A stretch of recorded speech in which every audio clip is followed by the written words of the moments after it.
O, o meu computador acabou de dar erro, reiniciar e eu acabei perdendo tudo. Mas, bom, vamos voltar onde estava. É, eu estava tratando, né? Um exemplo que a gente já fez. A gente vai tomar um campo vetorial, tá?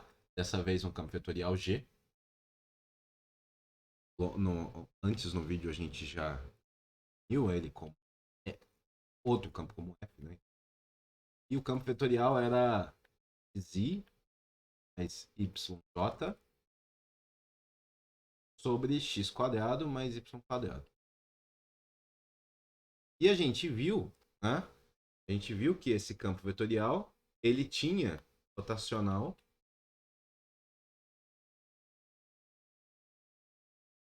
era zero. Então, a gente tinha visto isso, né? Que o canal do campo era zero. E a, a ideia, né, é tentar verificar, né, que a condição de que por que o rotacional é igual a zero implica que a integral de linha sobre C fechada de FDR também. Né? Então, o campo G ele vai satisfazer a condição de rotacional em todos os lugares menos na origem. A região R é o plano, né, o plano XY inteiro, com 00 removido, né, com a origem removida, portanto. Né, o domínio não está inteiro. Mas G não é um campo gradiente, porque G escalar dr igual a zero em torno de um círculo C e em torno de um círculo C circulando a origem, né? Ele não tá, na verdade. Isso aqui ele não é um campo gradiente porque a integral circular, né, de C dr, C de gr, isso aqui não é zero, né? Isso aqui não é zero em volta de um círculo C circulando a origem, tá? Isso é claro se a gente usar o teorema de Green na forma normal. Se o fluxo, né, se o campo de fluxo satisfaz a ideia de que o divergente de F é zero, né? Então, tudo, exceto em um ponto, né? Em todos os pontos, exceto em um, ele não garante que o fluxo atravessa todas as curvas fechadas, atravessando todas as curvas fechadas vai ser zero, né? Então, justamente como se eu posso descrever curvas fechadas que estão dentro do ponto de continuidade, né? Descontinuidade, perdão, dentro dos pontos de descontinuidade eu não consigo garantir, né, que esse fluxo vai ser zero. Porque o ponto onde o divergente de F é indefinido pode ser uma fonte, né? Ele pode ser uma fonte de fluxo, né? Através do qual o fluido ele está sendo adicionado ao fluxo, tá? Então a gente não consegue garantir. Tá? Então, para a gente poder conseguir provar, né, a condição, né, de que a rotacional de F, né, nossa, se a gente poder provar sob a hipóteses razoáveis de que o rotacional de F igual a zero implica que F é um campo gradiente, a gente define nosso problema assumindo que R é o tipo da região onde as dificuldades descritas elas não podem ocorrer. Ou seja, a gente assume que R ele é sem furos, né? Então tais regiões são chamadas de simplesmente conectadas, tá? Simplesmente conectadas vão ser essas regiões, né? Que não tem buracos, né? Então a gente vai abrir mão, lançar a mão de uma definição, tá? Então a, entramos aqui com uma definição nova, né? E a ideia é uma região bidimensional D do plano que consiste em uma peça, né, um pedaço conectado é chamado de simplesmente conexa se tiver essa propriedade. Sempre que uma curva fechada simples C estiver inteiramente dentro dessa região D, então o seu interior também vai estar inteiramente em D, tá? Então o interior também precisa estar em D, tá? Como exemplo, né, o plano XY, né? Primeiro quadrante do plano XY, né? Na verdade, o primeiro e o quarto quadrante do plano XY, nas regiões onde o x é maior ou igual a zero, né? E o círculo unitário, que é interior a todo a parte simplesmente conexa, toda a região simplesmente conexa. Tá? O círculo unitário que é interior a essa parte, né? É, são todos simplesmente conexos. Mas o plano XY menos a origem, ele não é simplesmente conexo, tá? Dado que qualquer círculo circundando a origem, né? Ele vai ter um pedaço D que não é interior, né? Não é interior a essa região, né? A origem não vai estar lá. Como indicado, né? A gente pode pensar em uma região simplesmente conexa como uma região sem buracos, tá? Regiões que com buracos elas são chamadas de multiplamente conexas, né? Ou não simplesmente conexas. Então eu quero trazer um teorema. O teorema é o seguinte: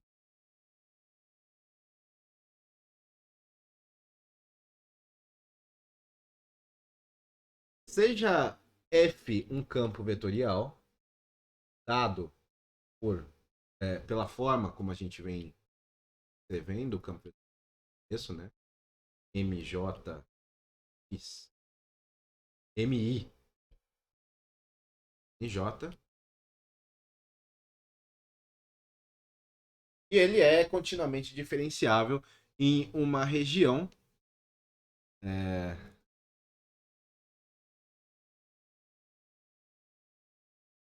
continuamente diferenciável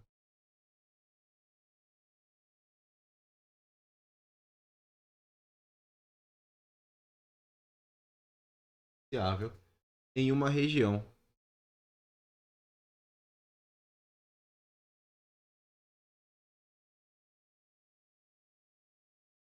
simplesmente conexa. Ou sim,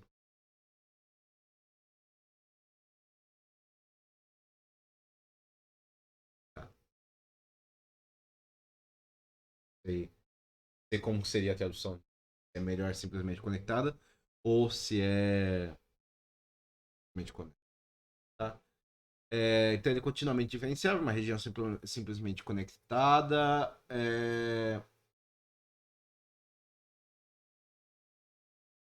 D do plano, do plano XY.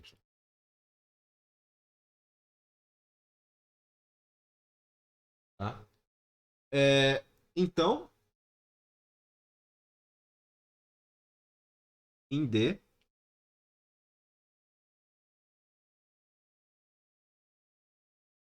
o rotacional da F é igual a zero, implica que F é um campo gradiente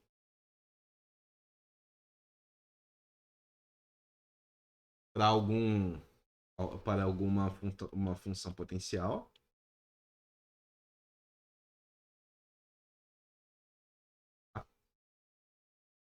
É, e em termos de componente, né? Em termos de componente, my igual a nx implica, né?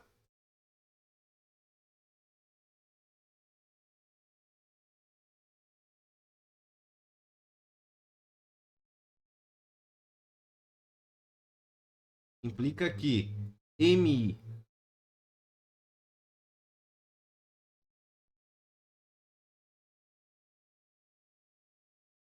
mais nj é uma função gradiente, tá?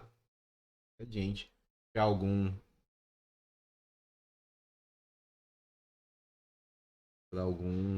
f potencial.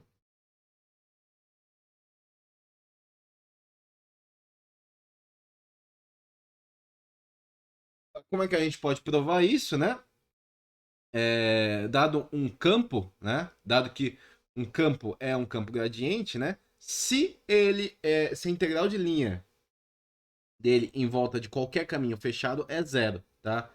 Isso é suficiente para mostrar que o rotacional de f implica rotacional de f igual a zero implica que a integral de caminho fechada de f dr é zero. Okay? Para todas as curvas fechadas C dentro, né, da região D. A gente prova essa ideia, né, em duas etapas. Primeiro, a gente assume que C é uma curva fechada, simples, e R ele está no interior dele. Tá? Então, D é simplesmente conectado.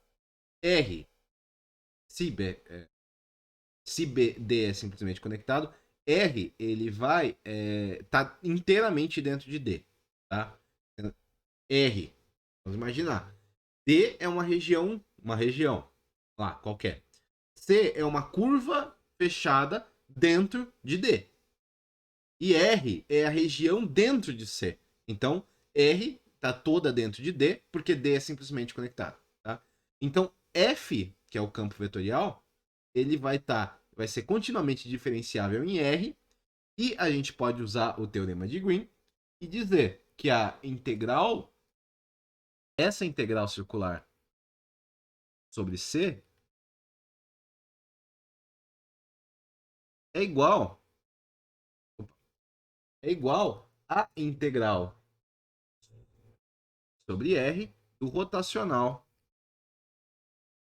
de F. A. E o rotacional é zero, então essa integral é zero. E aí, bom, está no plano xy, né? dA é dx dy, né? É isso. Por algum motivo, tudo ficou grosso. Não fui eu que apertei com mais força.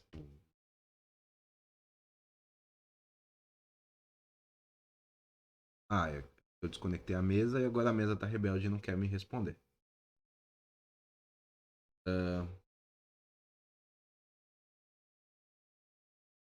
É difícil. É. Voltou. Então é isso, né?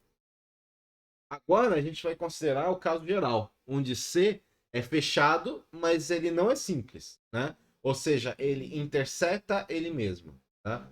Então C pode ser quebrado em pedaços menores, né? Em curvas menores, com o argumento que a gente já mostrou que é possível, e isso vai ser válido, tá? Um argumento formal vai ser seria tratar a condição que a gente está, né? É, seria difícil demais, tá? É difícil apresentar um argumento formal, mas os exemplos, tá, ilustram, tá? Em ambos os casos, o caminho começa e termina em P, tá? Se a gente fizer exemplos de curvas, né? Curvas não simples, né? São 8. Mas agora a mesa não quer funcionar. Positivo USB não reconhecido. Isso. Se eu fizer um 8.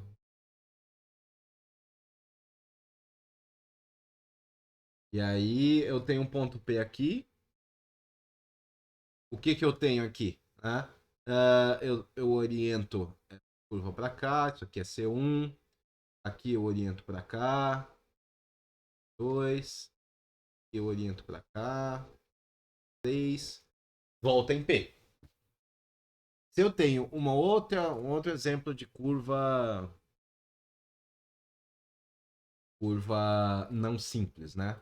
Então, tem uma curva aqui que tem um negócio, fecha.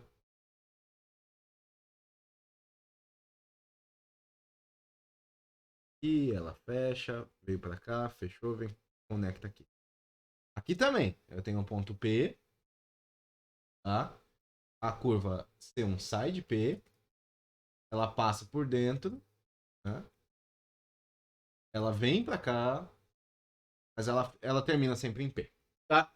Então, é suficiente, né? É difícil provar isso para todas as curvas, mas a gente pode tentar fazer por indução, né? E é suficiente a gente poder, com isso, obviamente não é uma prova matemática real, mas a gente não está publicando nenhum artigo, então, é, que essa integral aqui é a integral, o somatório das integrais das três curvas, né? Um,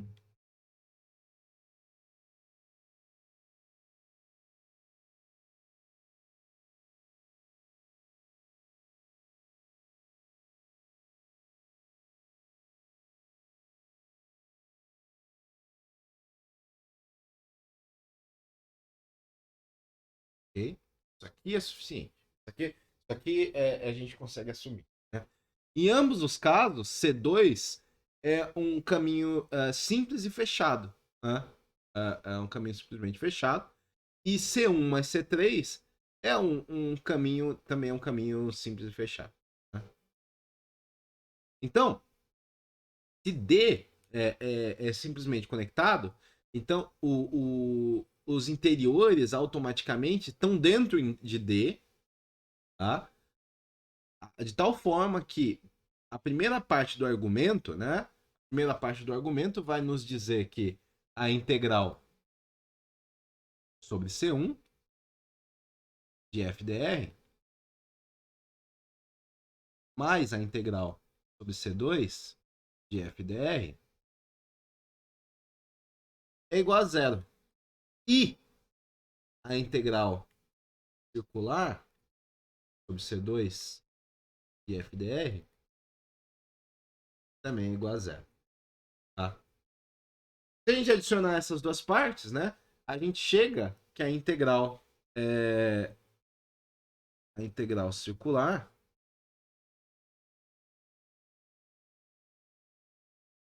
sobre C é igual a zero. Tá? Então o argumento funciona se C interseta ele mesmo em um número finito de vezes. Se C interseta ele infinitamente, né, a gente vai ter que fazer algum tipo de aproximação para C, tá? Então a gente vai pular esse passo. Agora a gente vai pausar, tá, as coisas para poder resumir, né, compactamente os resultados centrais, ambos nas linguagens de campos vetoriais e na forma equivalente, né, de linguagem de diferenciais. Então a gente vai apresentar mais um teorema, que é o teorema do rotacional. Teorema rotacional.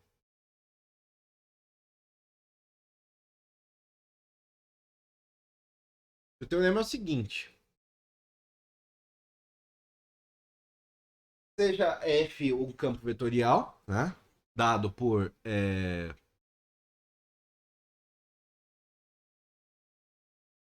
MI mais NJ. Uh, ele é continuamente diferenciável, né? Então,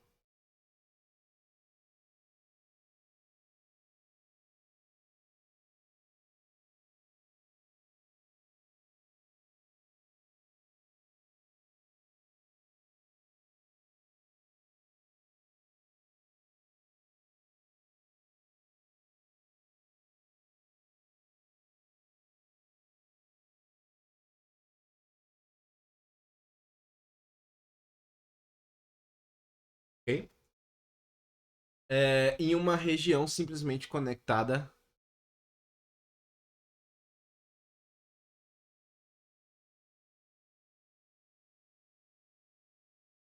D.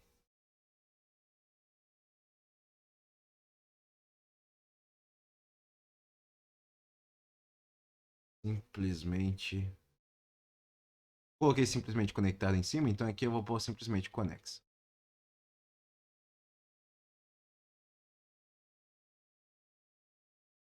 Uh, e ela tá do plano XY.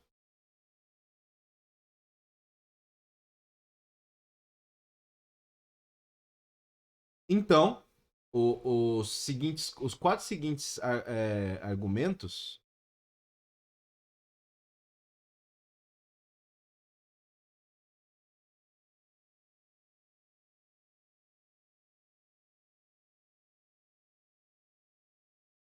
Então,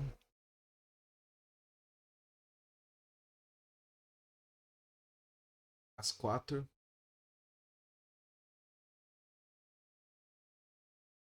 seguintes afirmações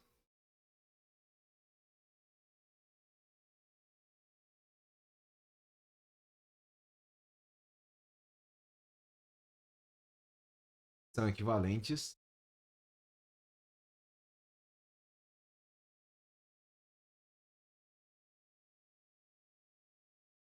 se alguma é verdadeira.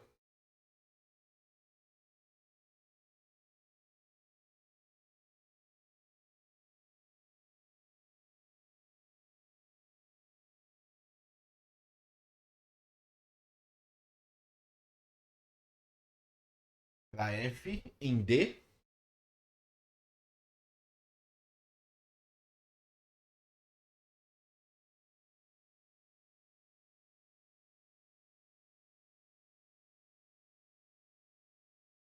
Então,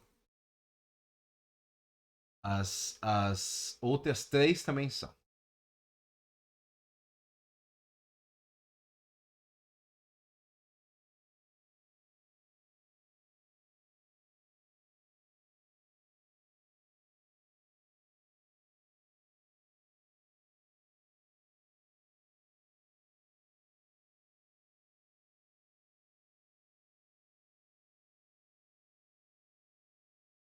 A primeira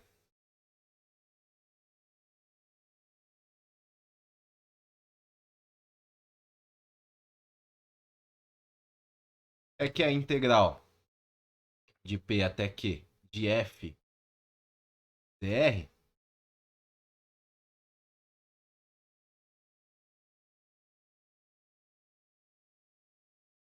é independente de caminho.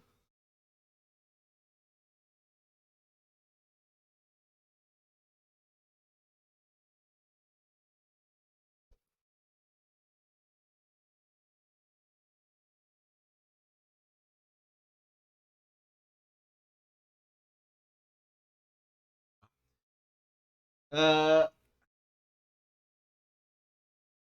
e a versão inicial, né? É que a integral de P até Q de m dx mais n dy é independente de caminho.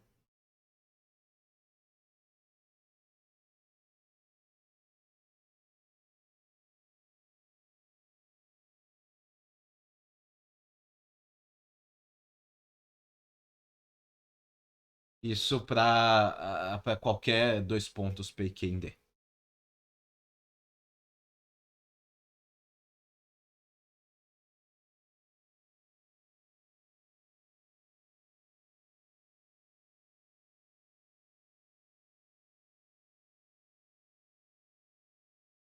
De novo, eu perdi a lousa.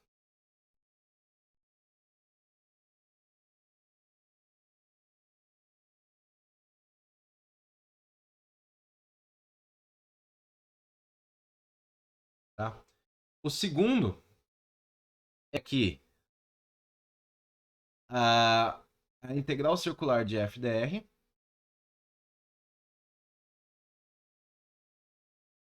é zero. Em C.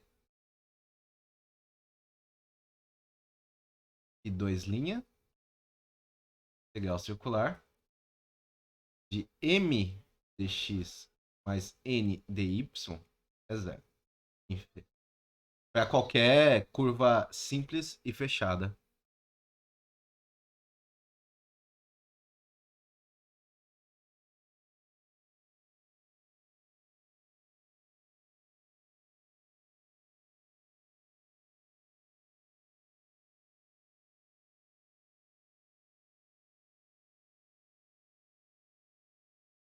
Fechado. A terceira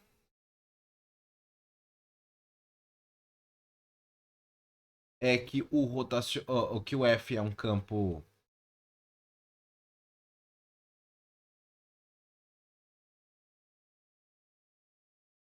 gradiente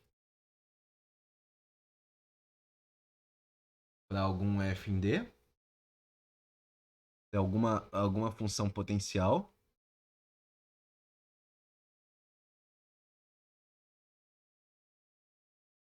E a versão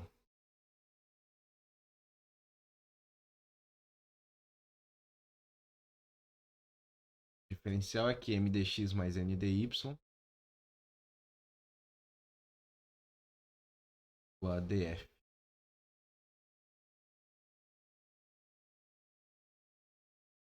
Alguma função potencial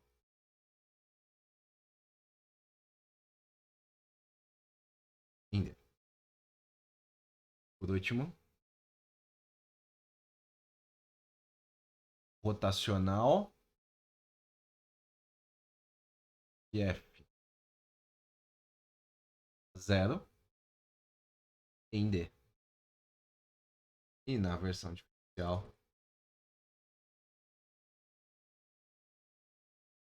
my igual a nx em D. Ok?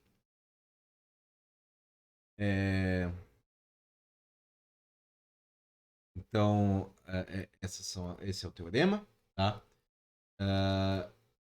As observações são as seguintes. Resumindo, o que ainda é verdade, resumimos o que ainda é verdade, tá? Mesmo que uma ou mais hipóteses não sejam válidas, tá? D não é simplesmente conexo ou corpo F não é diferenciável em todos os pontos D. Então, primeira situação, as afirmações 1, 2 e 3, elas são equivalentes, tá? Equivalentes. Mesmo se F é só contínuo, tá? É só contínuo. D não precisa ser simplesmente conectado. E as afirmações 1, 2 e 3, elas implicam em 4 se F é continuamente diferenciável. D não precisa ser simplesmente conexo. Mas 4 implica em 1, 2 e 3 somente se D for simplesmente conexo. Então, vamos fazer um exemplo. O exemplo é o seguinte.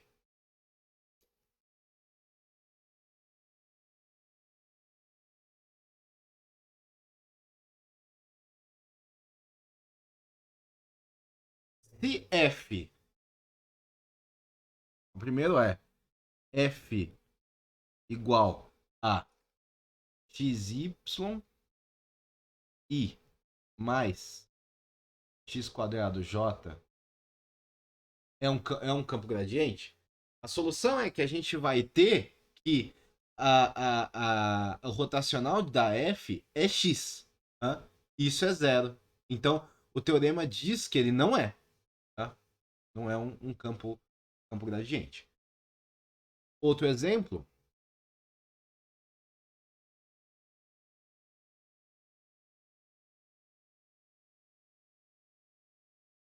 é se y dx mais, não, menos dy sobre y quadrado é uma diferencial exata, tá?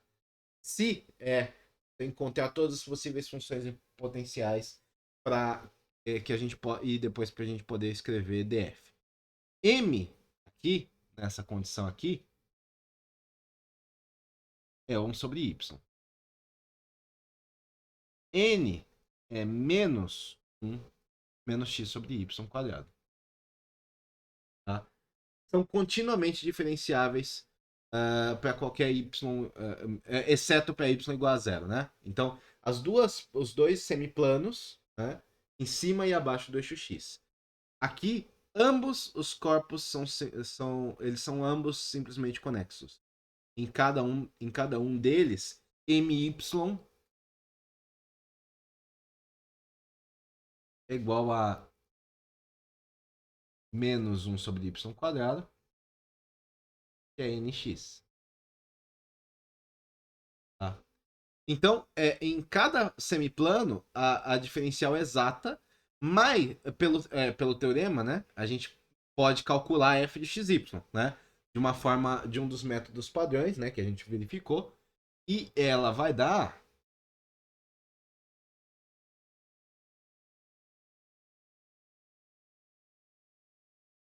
x sobre y mais c, tá? Onde c é uma constante arbitrária, né? Então, essa constante ela não precisa ser a mesma nas duas regiões, dado que elas não se tocam. Então, uma função mais geral é que f de xy mais c, isso aqui é verdade para maior que zero, e x sobre y mais outra constante é y menor que zero. Tá? Elas não necessariamente são. Pode ser que seja, tá? Pode ser que seja igual a C', mas elas não necessariamente, tá? Mais um exemplo?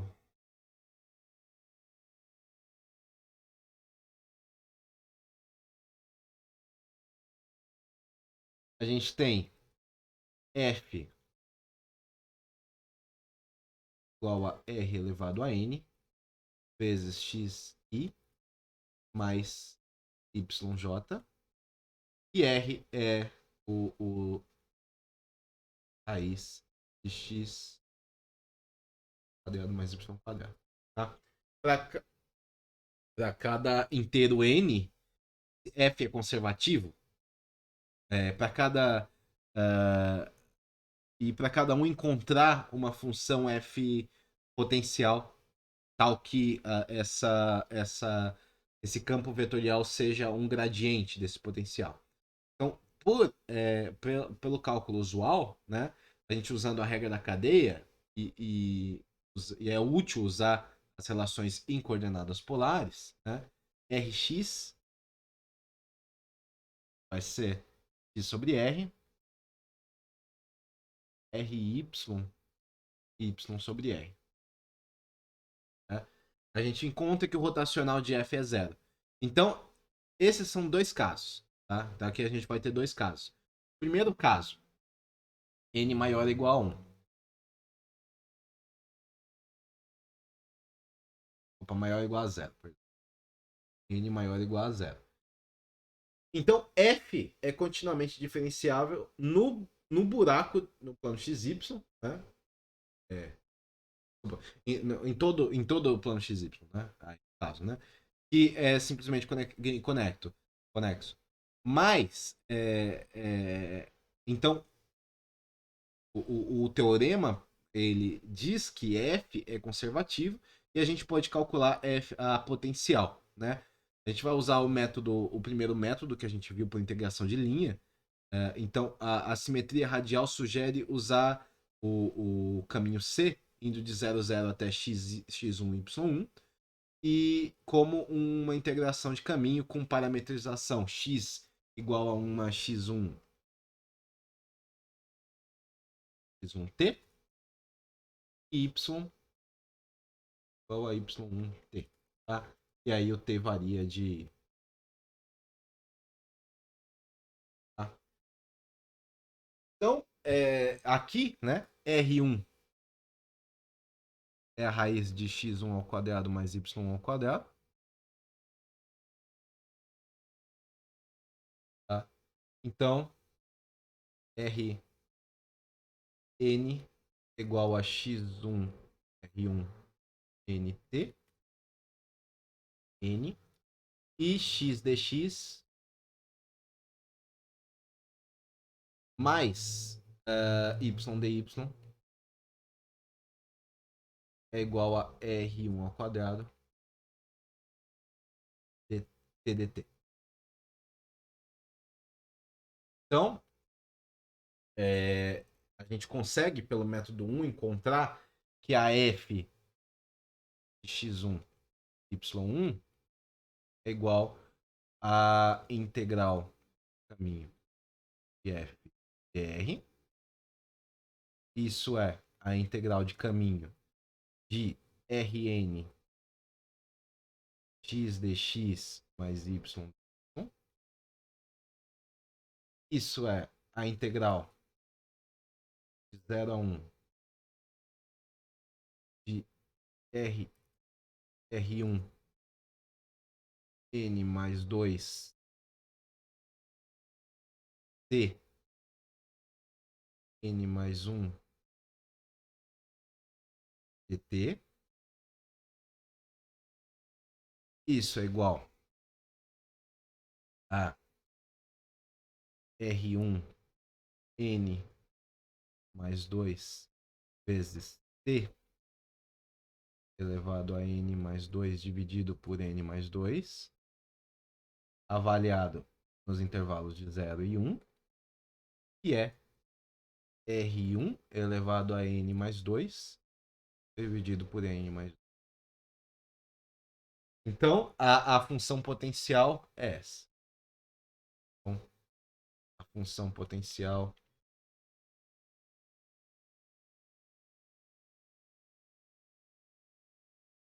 igual a R elevado a n mais 2 sobre n mais 2, tá?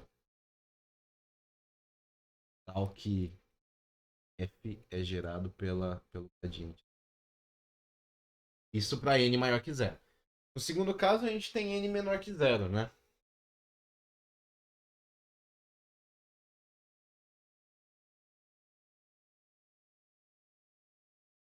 Aqui, né, o campo F ele não é definido em 0, 0, né? Então, o domínio, né, tá no plano X, é o plano XY sem a origem, né? Ele não é simplesmente conexo. Então, aqui, a gente tomar que o rotacional de F igual a zero nessa região não implica imediatamente nada. Não é aplicável, tá? Então, se F igual a menos 2, né, a gente pode checar por diferenciação que esse campo potencial ainda é válido, tá? Se se n é igual a menos 2, né, a gente pode chutar, né, por inspeção, usando o método 2, que a F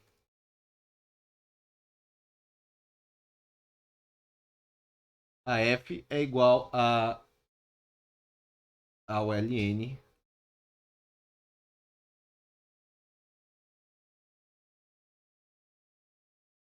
de R. Tá?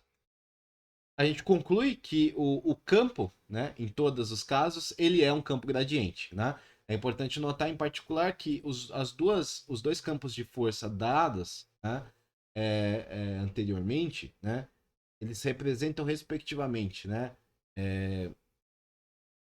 exceto por um fator constante, os campos, né, de crescimento para uma carga positiva, né, e uma carga uniforme positiva, né, ao longo do eixo Z, correspondente aos casos respectivos de n igual a menos 3 e n igual a menos 2. E ambos são campos gradientes. Então, a gente já viu, né, um campo de força dado por x, xi mais yj, isso dividido por r ao cubo.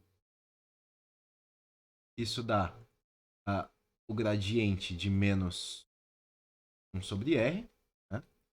Então aqui é n menos 3, positivo, né? Positivamente carregado na origem. E aqui a gente também já viu um outro campo de força, que é xi mais yj sobre r quadrado, que é igual ao gradiente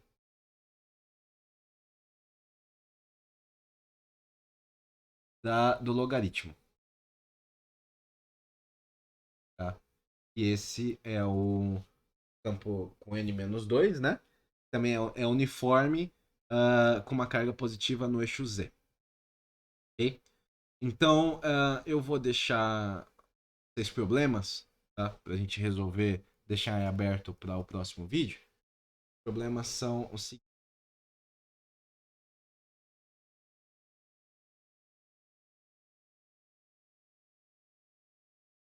Quais as regiões abaixo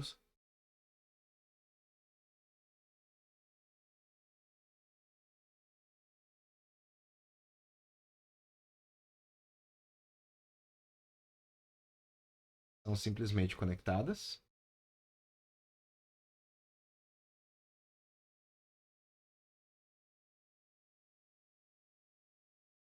São simplesmente conexas?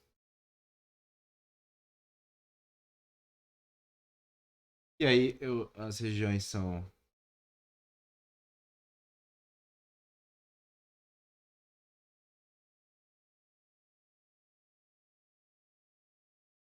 i,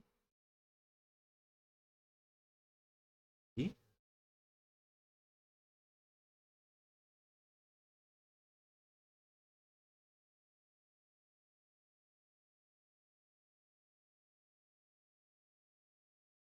Para cada. E a outra é para cada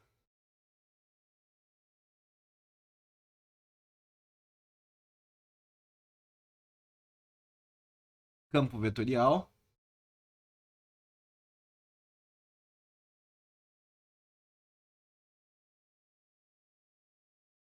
descrito abaixo,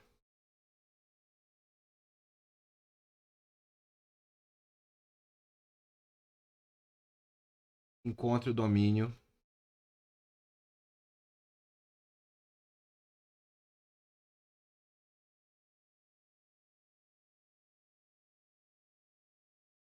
em que ele é definido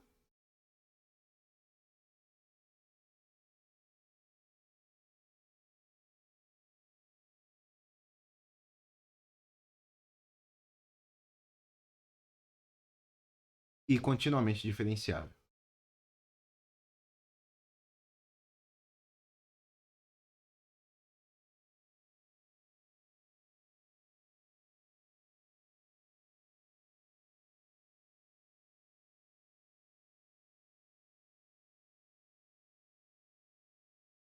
Este domínio é simplesmente conexo.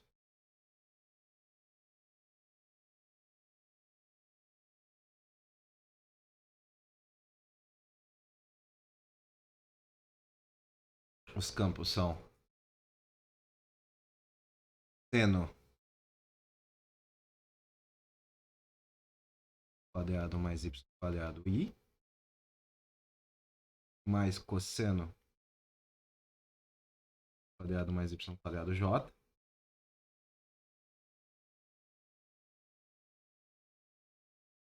módulo de xi mais 0j,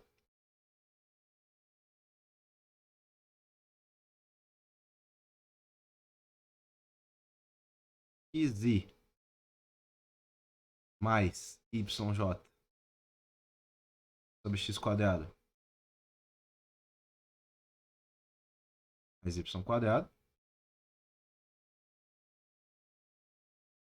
yi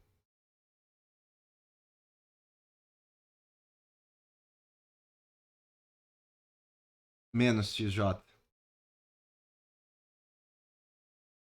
sobre y quadrado e raiz de x quadrado menos 1 i mais raiz de y quadrado menos 1 j. Ok? Bom, era isso por hoje e até o próximo vídeo. Tchau, tchau.